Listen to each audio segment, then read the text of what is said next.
Well, today in Chef's Guide, I'm going to be showing you how to use your knives and how to chop fresh herbs. And they're just two little knife techniques, but you won't get very far unless you've got a decent sharp knife.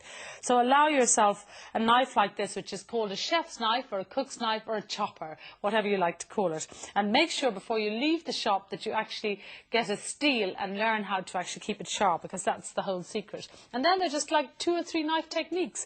And once you know your techniques, you can...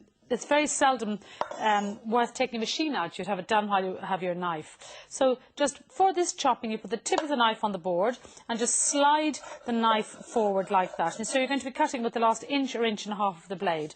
And that's what you do for chives, for example. So keep your nails back and just use your knuckles as a guide, and then just slide it forward like that. And just push it aside, so not getting in the way, and so on. So it's really easy, lovely, sort of rhythmic movement. And you can use chives with anything that you'd like a mild oniony flavour in, or you can just scatter them over something for a garnish. Now, the other great advantage of this knife, this with a wide blade, is that you can collect things up just like that.